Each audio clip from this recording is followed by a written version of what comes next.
Përshëndetje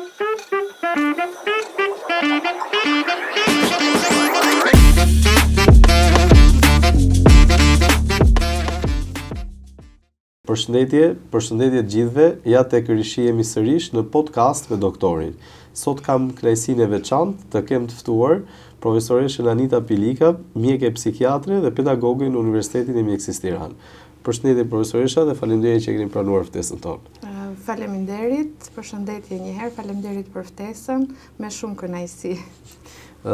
Profesoresha, ky është një podcast ku ne mezi presim të dëgjojmë historitë të mjekëve, mezi presim të dëgjojmë karrierën e tyre, rastet që kanë kaluar, kështu që pyetja e parë për një specialitet shumë sfiduese dhe të bukur është si keni zgjedhur që të jeni mjeke psikiatre, si ka qenë rrugtimi juaj? Atëherë, unë kam mbaruar fakultetin e mjekësisë në vitin 1993 dhe për një vit punova në urgjencën e përgjithshme si mjeke. Më pas konkurova në një fondacion anglez i cili për herë të parë në Shqipëri po hapte një qendër ditore për pacientët me probleme të shëndetit mendor. Aty do kisha funksionin e mjekut të përgjithshëm dhe pasi fillova punë, patjetër që më pëlqeu shumë të komunikoja, ndonjëherë të këshilloja, të tentoja që të trajtoja ndonjë rast të thjeshtë, të ankthit ose të problemeve të pagjumësisë dhe mendova që pse jo, psikiatria është një deg shumë e bukur dhe unë do duhet që të specializohem me qëllim që të jap një ndihmesë edhe më profesionale këtij kontingjenti pra pacientëve me probleme të shëndetit mendor. Kjo ka qenë indicia e parë, se të them të drejtën në periudhën e fakultetit, si çdo student, bëm plane për specializime të tjera, por që jam shumë e kënaqur, nuk jam bërë pishman dhe do punoj deri në fund për të ndihmuar këta njerëz. Në fakt, kur ju drejtohemi njerëzve për konceptin e një pacienti psikiatrisë, gjë e parë që gjithë secili ka atë stigmën, atë frikën e një patologjie që mund të jetë e vështirë, e rëndë etj. Si e keni hasur këtë gjë në jetën tuaj? Do të thotë sa e lartë është stigma, sa e lartë është koncepti i asaj frikës për të ardhur te psikiatri dhe kur dikush ka një problem dhe pas paraqitet tek ju? Unë po e filloj me studentët, duke qenë se jam dhe pedagoge dhe në vitin e 6 ta bëjmë lëndën e psikiatrisë, përpiqemi që ta bëjmë sa më të bukur dhe më interesante. Dhe ndoshta takimi i parë është pak sfidues për ata, edhe pyetja që ne ju bëjmë si u ndjet ose si ndjeni që do filloni këtë cikël, një pjesë e mirë e tyre thon pak të frikësuar. Nga ana tjetër, lidhur me pjesën e stigmës, do thoja që vërtet është një problem, jo vetëm në Shqipëri, por në gjithë botën, stigma ngelet problem, janë njerëz që vërtet stigmatizohen nga shoqëria. Këtë po e ndjem gjithmonë më pak, pra e ndjenim shumë më tepër në fillim. Unë kam punuar në psikiatrinë e fëmijëve në fillim dhe kam diagnostikuar dhe trajtuar plot raste me autizëm. Dhe gjëja e parë që kam hasur, vështirësia e parë që kam hasur, ka qenë pikërisht pjesa e të mos pranuarit të këtyre problematikave, mos pranimit të autizmit. Dhe duke qenë se nuk e pranojnë, edhe vështirësitë vinë më mbas edhe në pjesën e kujdesit dhe trajtimit, pra fëmia apo i rrituri nuk merr trajtimin e duhur nëse nuk pranohet si patologji. Por ajo që më bën përshtypje sot është kjo pjesa që njerëzit po ndërgjegjësohen edhe ndonjëherë shqetësohen dhe për gjërat vogla dhe vinë dhe konsultohen. Madje në psikiatrinë e fëmijëve kur kam punuar, më ka bërë shumë përshtypje disa prindër të cilët kanë ardhur edhe thjesht për të vlerësuar fëmijën, se ndoshta mund të ketë ndonjë problematik që do duhet ta trajtojmë. Pra nuk kemi dyshime, por duam një vlerësim, pra shkalla e ndërgjegjësimit të shëritur jashtëzakonisht. Profesoresha, a ju kujtohet rasti juaj i parë si primare, rasti i parë që keni diagnostikuar, që keni ndjekur? Po, më kujtohet, patjetër unë mendoj që gjithë mjekëve në përgjithësi në mendje ju ngelet rasti i parë, sepse është përballja e parë me pacientin dhe përgjegjësia e madhe që ke qoftë për ta vlerësuar, qoftë edhe për ta diagnostikuar dhe marrë përsipër dhe trajtimin pastaj. Kështu që Rasti i parë më ka qelluar që të jem pra të punoj në qendrën e kombinatit, që është një qendër quhet Qendra e Miritjes, Zhvillimit dhe Riabilitimit të Fëmijëve. Në fakt është strukturë spitalore, ka 30 shtretër, por ka dhe një ekip multidisiplinar që bën trajtimin e këtyre fëmijëve me probleme të neurozhvillimit. Kështu që ka qenë një rast i vështirë nga Durrësi.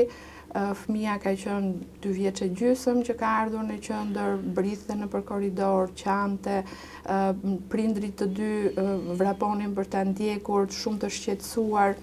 Dhe të them të drejtën, në momentin e parë që e pash, thash do kenë rrugë të gjatë dhe do jetë shumë e vështirë për këta prindër. Dilema ka qenë pastaj në pjesën a u diagnostikuar në rregull apo jo, çfarë ju thash prindërve se mos i lëndova, apo probleme të tjera që lidheshin pastaj edhe me vazhdimsinë e trajtimit. Në fakt, ishte një rast, unë do ta quaj rast të suksesshëm, sepse vajza për fatin e mirë të pjesës të zhvillimit kognitiv ose sferës kognitive që nuk ishte dëmtuar, arriti që të kishte një performancë në terapitë që ne bënim, pra terapinë logopedike apo terapinë e zhvillimit, kështu që ajo eci shumë mirë. Arriti, ne e trajtuam deri në moshën 7 vjeçare, për shkak të fluksit ishim të detyruar që t'i trajtonim deri në këtë moshë, dhe kënaqësia më e madhe ishte që kur vajza ishte në klasën e 6, vjen prindi dhe më thotë që erdha të falenderoj dhe të jap pak informacion dhe të konsultohem për diçka të vogël. Pra, ishte e para, renditur e para në të gjitha klasat paralele të klasës së 6, pra, dhe problemi vetëm që kishte tani ishte kjo pjesa e përballjes me zhurmat, pra fëmijët me autizëm kanë ose hiposensibilitet ose hipersensibilitet ndaj zhurmave, kështu që atë e shqetësonin këto zhurmat e makinave, zilet e biçikletave, dhe kishte filluar që të qëndronte në shtëpi, mos frekuentonte shkollën për disa ditë. Sigurisht që u sqaruar nëna dhe ne kishim sqaruar vazhdimisht që këto janë sjellje që në autizëm ndryshojnë formën, por mund të shfaqen në çdo moshë, dhe besoj që është zgjidhur me kalimin e kohës. Por që është një nga rastet vërtet që ka menduar sa keq për prindrit, por ajo eci shumë mirë. Doktoresha, sigurisht një karrierë gjatë në vite, rastet janë nga më të shumta, çdo ditë përballë me shumë raste që paraqiten në shërbime psikiatrisë, po ndoshta ka një rast i cili për shkak të vështirësisë ose për shkak të ngarkesës mbetet në mendje gjatë. Cili është ndoshta ai rast ose ato raste që ju i keni të ngulitura në memorien tuaj për shkak të gjithë mënyrës se si kanë shkuar si raste? Nuk është çështja vetëm që ngelen në memori gjatë, por çështja është që ne vazhdojmë të jemi të lidhur me këto raste. Unë kujtoj plot raste pa diskutim, raste të vështira që ne i quajmë, për shkak të gravitetit të simptomave, vështirësisë në menaxhimin e tyre, problemeve të sjelljes, problemeve të humorit, pra që na duhet kohë që të sistemojmë ose të përmirësojmë këto simptoma duke i trajtuar me medikamente apo dhe me forma të tjera. Por kujtoj një rast i cili unë sot vazhdoj ta kem paciente pa diskutim, por të kem dhe një lidhje të veçantë. Shpesh më merr në telefon, kur ka ndonjë simptom që e shqetëson, më thotë që çfarë mund të bëj, a është për të shqetësuar, mos u shqetëso se unë vazhdoj të marr terapinë rregullisht. Sot ka dalë në një shtëpi më vete, jeton vetë, pasi ka humbur prindrit në momentin që ajo u sëmur. Është e punësuar në një pozicion, në një punë prestigjioze, po sigurisht që menaxhon simptoma dhe sëmundjen e saj duke u trajtuar dhe në një kontakt shumë të ngushtë me mjekët. Ka qenë rast shumë i vështirë, pra kur ajo u diagnostikua me fillimisht rregullim psikotik dhe pastaj diagnoza edhe më e rëndë. Ishte rast që kishte abandonuar familjen, jetonte në rrugë, ishte pa higjenizuar, refuzonte të mjekohej edhe në spital. Me shumë përpjekje kemi arritur që të krijojmë një lloj marrëdhënie, doli nga spitali, vazhdoi të mos merrte mjekimet, u rikthye, pra bëri një 3 hospitalizime shumë të shpeshta në këtë periudhë, sa ne gjykuam që duhet mjekuar edhe me preparate depo, pra që familjarët të kenë më shumë mundësi për t'i trajtuar dhe ndjekur. Por them që në hospitalizimin e 4 ajo ishte pra bërë një kthes shumë të madhe, që kuptoj që kjo është një sëmundje që do ta shoqëroj dhe që duhet ta menaxhoj, ta vetë menaxhoj. Kështu që unë e quaj një nga rastet e suksesshme tani, por shumë të vështira në momentin e parë. Profesoresha, ka raste që se mos e diagnozat që janë të rënda dhe të komplikuara, në cilat ecuria ndonjëherë nuk shkon mirë dhe ndonjëherë mjeku psikiatër edhe dorëzohet në sensin edhe emocional, po edhe të luftës për ta shpëtuar këtë pacient ose për të paktën për të siguruar një mbarvajtje të mirë të jetës. E ka pas ndonjë rast kur keni provuar gjithçka, por nuk ja keni dalë dot që ai të ketë një rekurs të mirë? Po, patjetër, ka disa raste, po ato që më vinë në mendje janë 2 raste në fakt, edhe raste për fat keq edhe të fëmijë mjekësh, të cilët janë diagnostikuar herët, pra në momentin e mbarimit të studimeve, njëri gjatë studimeve, dhe me një psikozë goxha të fuqishme, me simptoma, me deluzione, me halucinacione, që janë provuar disa skema mjekimi, jam e sigur që derisa kanë ardhur tek unë kanë ndruar edhe disa mjek, dhe edhe pse terapia është në doza optimale, terapeutike, ndonjëherë dhe kombinime të 2 antipsikotikëve, përsëri psikoza është rezistente.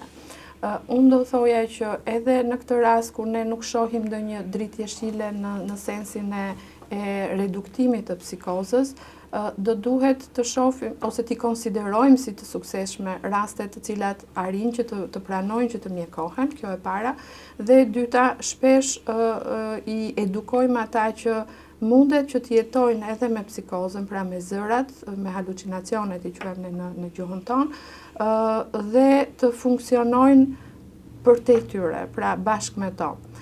Sigurisht sot ka dhe terapia alternative, pra përveç pjesës të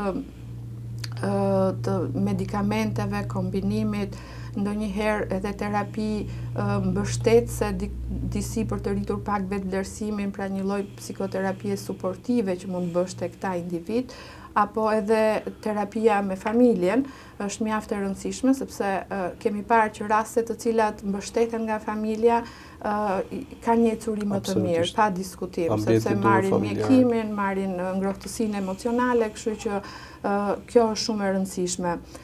Sot ka dhe terapi të tjera alternative, siç mund të jetë elektroshoku, që pra është një terapi trajtuese alternative, apo edhe këto terapitë e tjera që kanë dalë tani, por që dal nga dal, pra do të aplikohen edhe në Shqipëri. Kështu që mendoj që ka raste të vështira, ndodhemi përballë faktit që ndonjëherë s'kemi çfarë të bëjmë. E mira është nga njëherë ne përpiqemi që të bëjmë edhe konsulta të përbashkëta disa kolegë, sepse një mendim ndryshe është shumë mirë në rastin e vështirësive që hasim, por nuk mund të themi që nuk ka raste të vështira. Profesoresha, çfarë tremb më shumë tek sjellja ose tek klinika e një pacienti? Cilat janë ato element që për ty janë alarm, janë një alarm i kuq që duhet për njëherë të pacientit hospitalizohet ose të gjitha të mbikëqyret në mënyrë të vazhdueshme? E para fare do thoja që janë mendimet, tentativat suicidale, që mund të jenë qoftë në terren të çrregullimeve të humorit, qoftë në terren të psikozës, ndonjëherë tentativat vetëdëmtuese në terren të problemeve të personalitetit, të sjelljes tek fëmijët, pra deri në moshën 18 vjeç.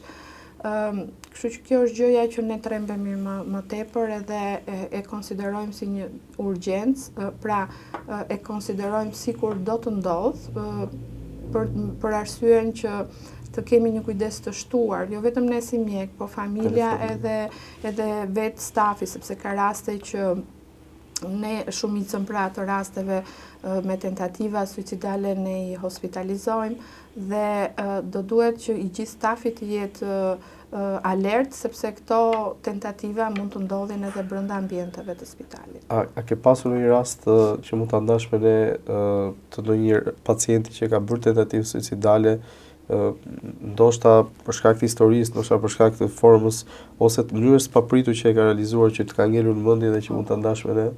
Fatkeqësisht po, në mendje më vijnë të paktën 2 raste që vërtet janë pikante do thoja, për vetë backgroundin, historinë, mënyrën e fillimit të këtyre mendimeve dhe të smundjes, ka qenë një unë e kam takuar për herë të parë kur e mbaroj shkollën e mesme, e diagnostikova me depresion, por nuk kishte mendime të tilla fillimisht. Më pas studioj mjekësi, mbaroj mjekësinë, mori një specialitet. Në një periudhë të mirë të kohës gjërat po ecnin mirë, pra kishim një përmirësim të humorit, të mendimeve, të gjumit, dhe u duk sikur çdo gjë do shkonte në rregull. Në një moment mëson që kishte një problem kardiak I cili ishte progresiv, edhe ajo duke qenë dhe specialitetit e dinte më mirë këtë gjë dhe u ndodh në një situatë që unë nuk kam shpëtim, kështu që kjo do jetë zgjidhja ime dhe bëri tentativën. Vërtet më ka ardhur shumë keq sepse I bie të paktën një gati 8 vjet që ne kishim një marrëdhënie të terapeutike. Rasti tjetër pastaj është rast vërtet që nuk besoj që vetëm mua, por edhe një pjesë të mirë të stafit I ka ngelur në mendje ky rast. Ka qenë një grua e martuar dhe divorcuar për shkak të problematikave me një vajzë, për shkak të problematikave të shëndetit mendor dhe riskeve dhe rreziqeve që kishte që fëmia të shikonte sjellje dhe skena të tilla, ajo shkoi të jetojë me tiatin. Me një depresion të thellë, bëri disa hospitalizime, ka bërë disa tentativa me disa forma dhe pavarësisht përpjekjeve tona, në një moment kur ne menduam që ose do jetë mirë që nuk po hospitalizohet, ajo kishte bërë tentativën. Kishte hereditet familjar, e jëma kishte bërë tentativë suicidale dhe mbas 3-4 vitesh vllai I cili kujdese jashtëzakonisht shumë për motrën, edhe ai bëri tentativë. Pra raste që vërtet të jashtëzakonisht I rënd.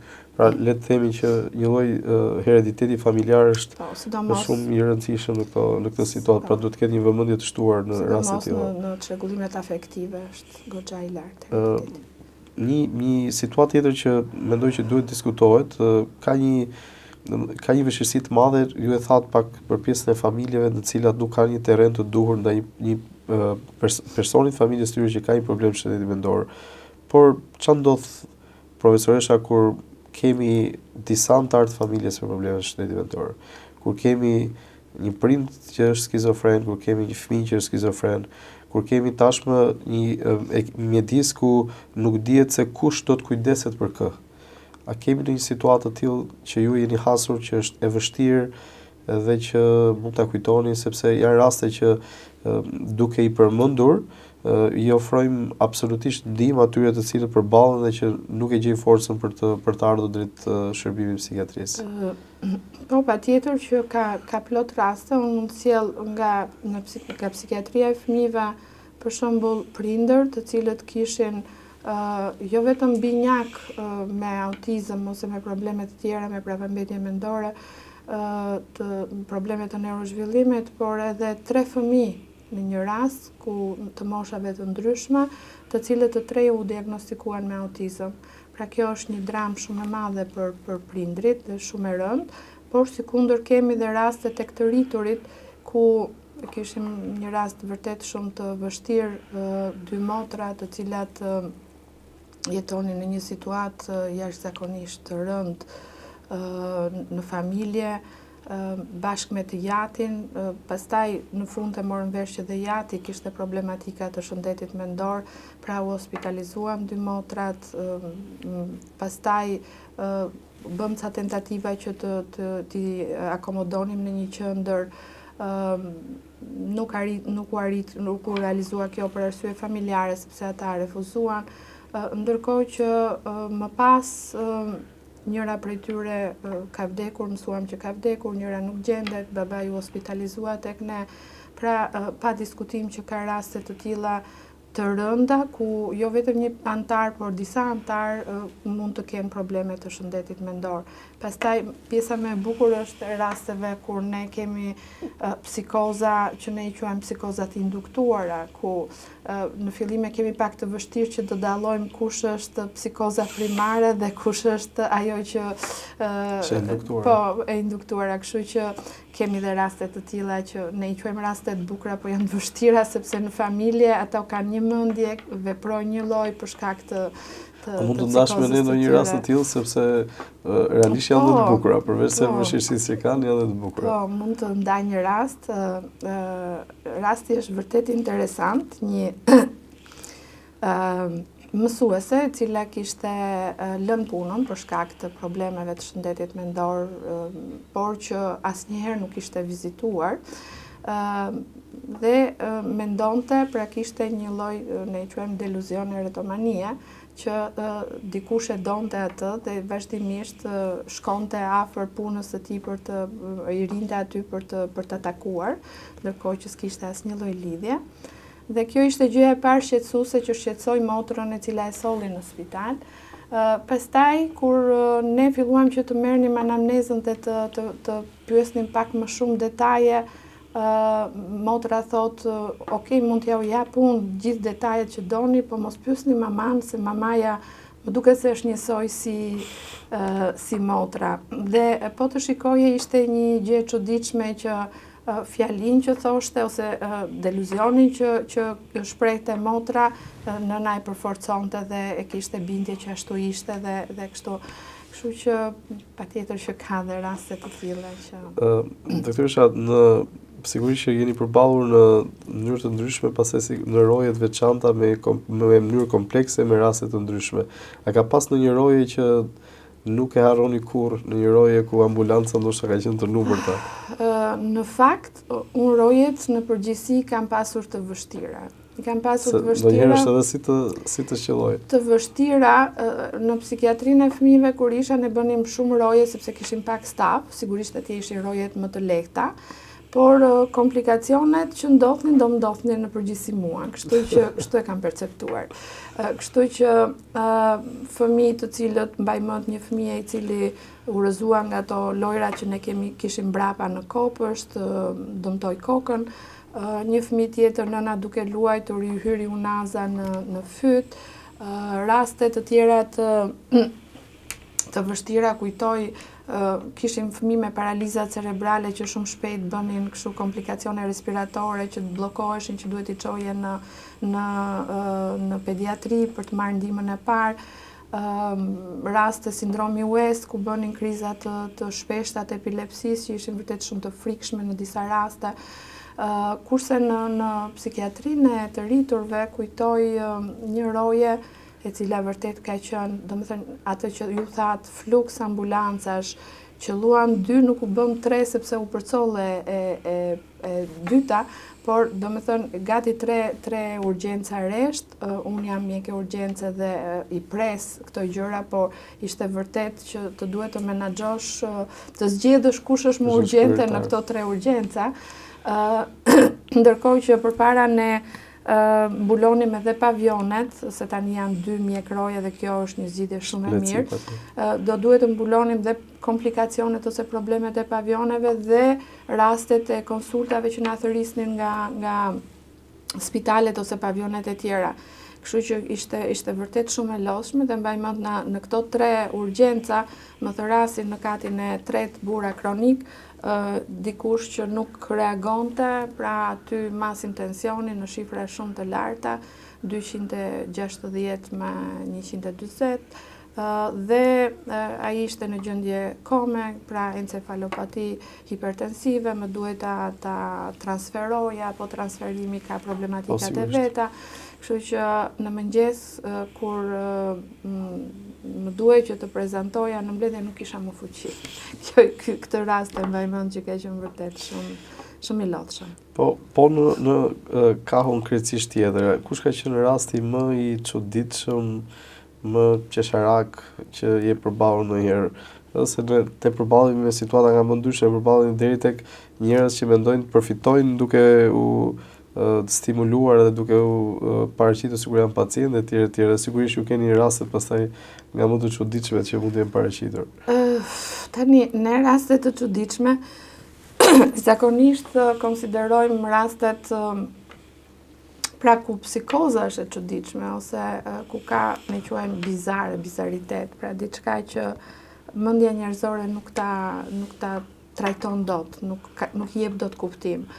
Edhe kam pasur një rast që vërtet ishte një pacient i cili qëndroi gati 45 minuta në intervistë dhe me mendjen time po thoja që për çfarë ka ardhur ky, sepse ishte i komunikueshëm, biseda ishte normale, ishte intelektual, pra tentova që të pyes probleme me gjumin, probleme me ankthin, gjëra të psikozës, nuk kishte asnjë kriter që të...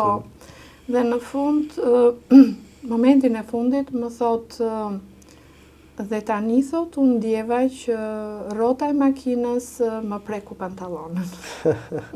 Kështu që në këtë moment pa diskutim që unë fillova që të gërmoj pak më tepër për simptomat e psikozës edhe një rast tjetër që kujtoj, prap shumë interesant, një stomatologe e cila vjen edhe duke qarë, shumë e shqetësuar për familjen, për ecurinë e gjërave dhe mendja të shkon që je përballë një depresione.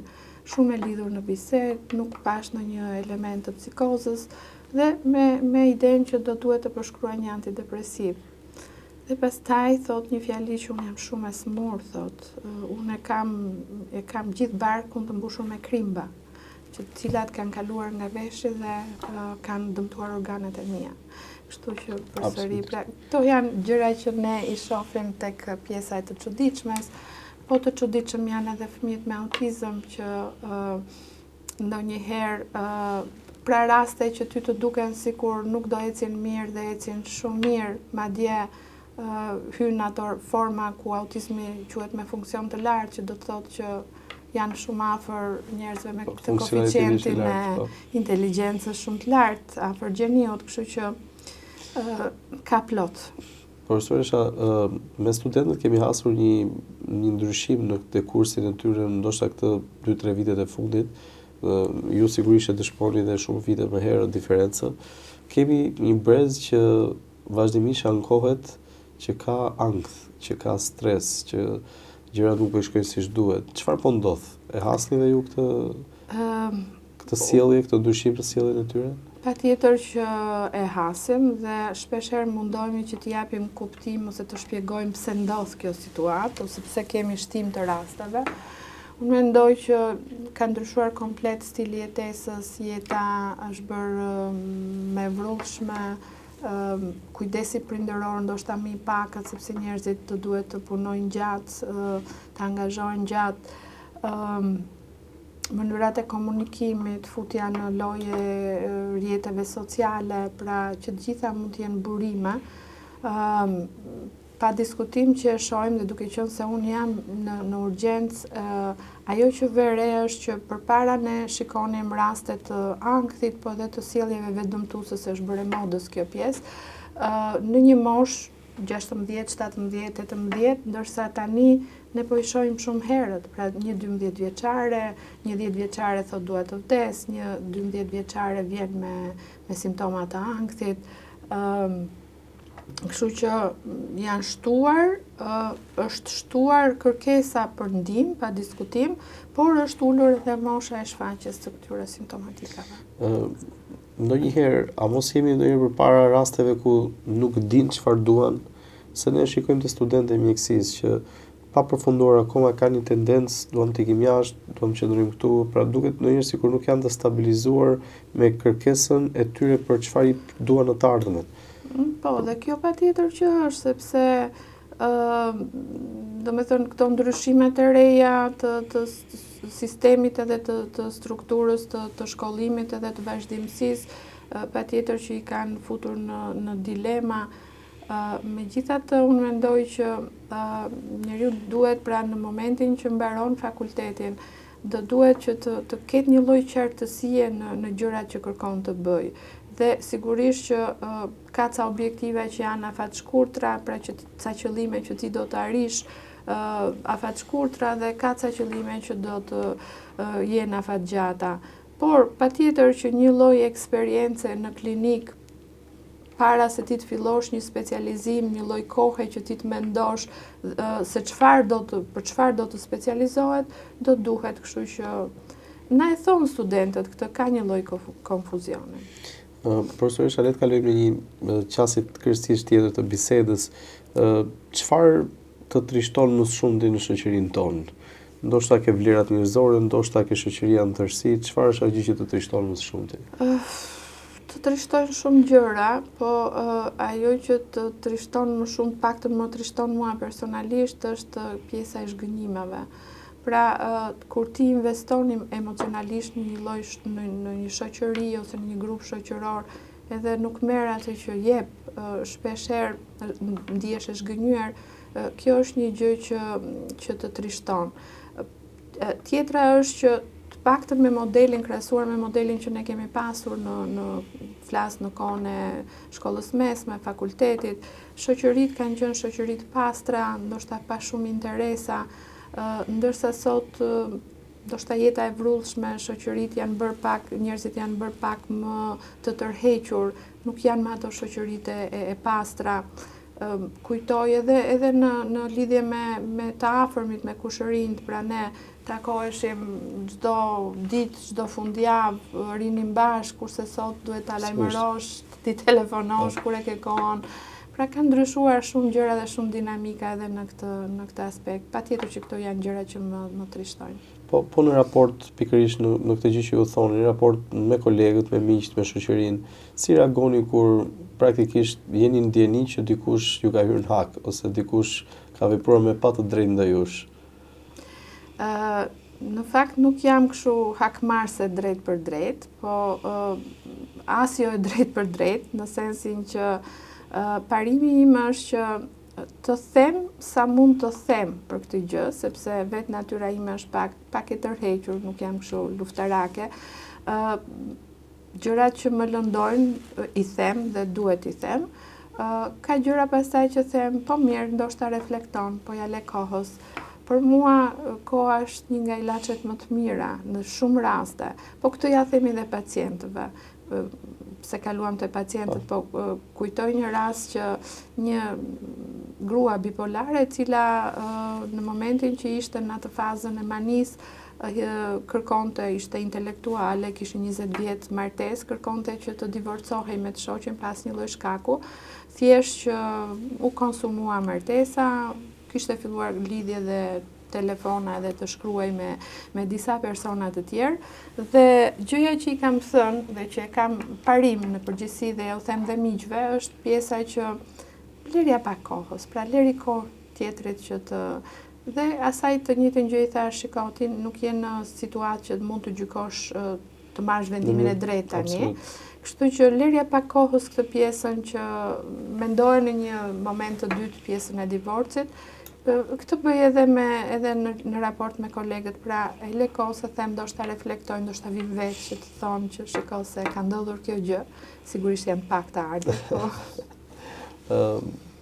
Po ndonjë moment në jetë, a ka një moment që i drejtohesh një fuqie tjetër mbi natyrshme për të rregulluar morin të situatat e tua, rastet e vështira, a thua ndonjëherë o Zot më ndihmo? Po, patjetër që them. A beson?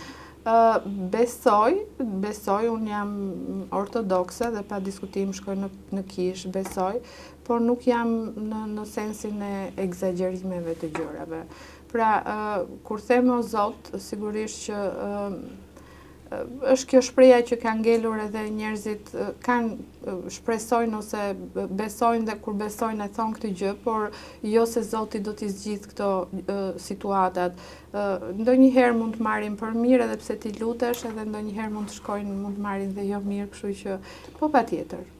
A ka ndonjë le të themi ndonjë gjë në jetë që të bën të friksohesh? A ka ndonjë gjë që kur e mendon, thua, okay, ndoshta kjo duhet i largohem pak se gjë.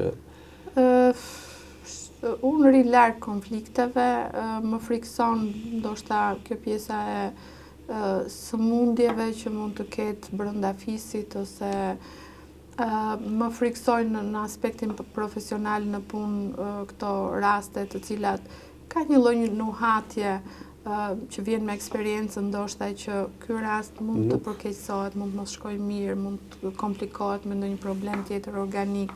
Pra, frikra të kësaj natyre. Po ashtu një gjë tjetër që doja të dija, profesoresha, është në raport me prindrit.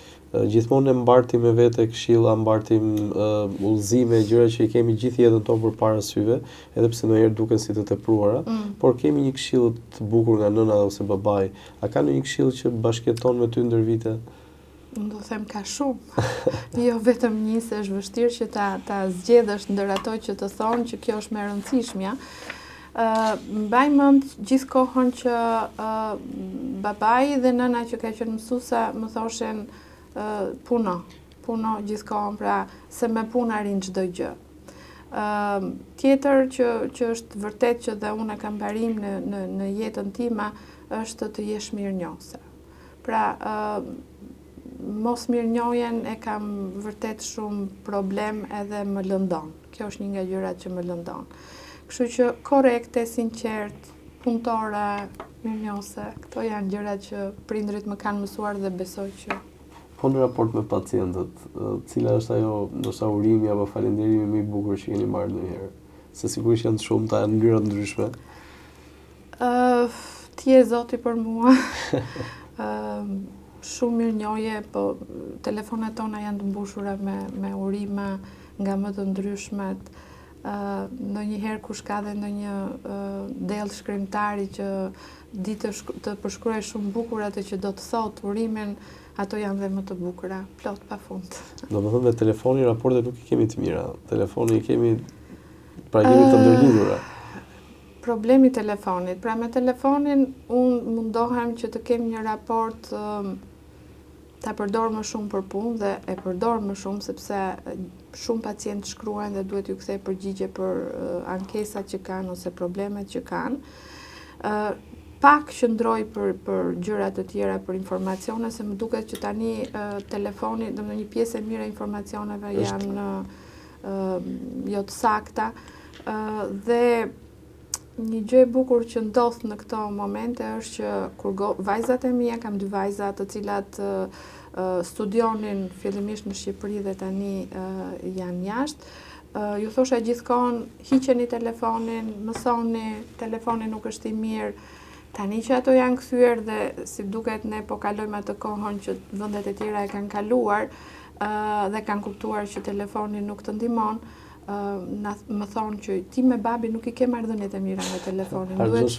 Duhet ta hiqni dhe ne të ulemi dhe të bisedojmë, kështu që përpiqem që ta përdor vetëm shumicën e kohës për punë. Po arrin to ta fragmentosh kohën, domethënë cila është ajo pjesë që takon punës dhe cila ajo që takon vetvetes?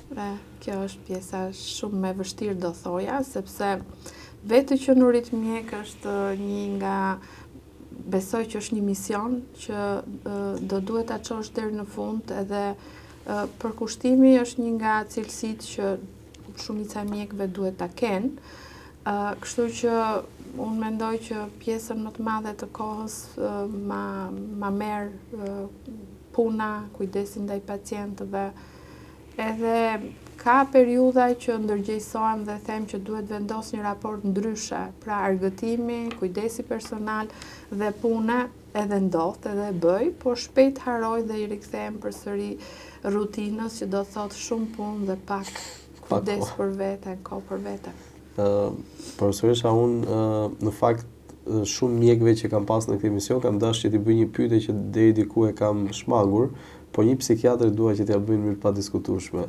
Çfarë i themi një pacienti, si e ndihmojmë kur na thot kam frikë vdekjen? Kam dëgjuar në një emision, patjetër që do ta them dhe këtë do të përgjigjem pyetjes, po kam dëgjuar në një emision që dikush tha një gjë e kemi të sigurt, pra që të gjithë do vdesim. Edhe kjo vjen pak edhe me ndërgjegjësimin. Kur ti je i ri, nuk e mendon shumë vdekjen. Kur vitet kalojnë, që fillojnë shtohen sëmundjet, prak pensioni ose gjëra të tjera, ti fillon dhe mendon më shumë vdekjen dhe ne e dim sepse kemi shumë pacient themi që të dalë në pension, të cilët një nga shkaqet e frikrat e mëdha që shkon deri në rënje të humorit është pikërisht frika nga vdekja. Kështu që mundohemi, varet me kë flasim, sepse ka pacientë të cilët e kanë vështirë ta kuptojnë një gjë të tillë, po pacientë që na kuptojnë, mundohemi t'ia shpjegojmë që vdekja është një gjë e natyrshme që do vijë. Problemi është që të jetojmë sa më mirë dhe sa më cilësisht kur jemi gjallë, kur jemi aktiv dhe pastaj inshallah janë gjërat e lehta, do thoja. Sepse ka vdekje, ka njerëz që vuajnë deri në vdekje dhe ka vdekje të cilat vijnë shumë të shpejta për shkak të pa diskutim. Profesoresha, cili është ai mesazh që do doni t'i jepni sot studentëve tanë të shkencave mjekësore? Pra, ai mesazh që ndoshta studentët tuaj direkt, ndoshta atyre që na dëgjojnë. Tani ka shumë mesazhe, por unë do përpiqem që në një fjali të gjatë të jap disa mesazhe. Do t'ju thoja që mos keni frikë të gaboni, mësoni, punoni, ëndërroni për të qenë modeli më i mirë i vetes tuaj. Kjo është shumë e bukur, edhe shpresoj dhe uroj që ti shërbej. Ndërkohë unë do doja, duke qenë se jemi afër fundit të emisionit, do doja po ashtu që të ndaja një pyetje të fundit me ju. Çdo njeri në këtë botë ka një qëllim, ka një mision, edhe do donte gjithmonë që të mbahej në mënyrë mend nga njerëzit, nga pacientët, nga shoqëria. Si do donte profesoresh Anita Pilika të mbahej mend nga njerëzit? Si një profesioniste mirë, si një njeri mirë, si një mikesh, shoqe dhe bashorte mirë. Dhe nënë e mirë pa diskutim. Të falenderoj shumë për bisedën e këndshme, të falenderoj shumë që ndave një eksperiencë të qëndësishme me ne, edhe jam shumë i kënaqur që ishe në podcast me doktorin. Faleminderit Genti. Duke ju falenderuar të gjithëve për vëmendjen tuaj, do të shihemi si çdo të mërkurë në ora 19 në podcast me doktorin. Faleminderit.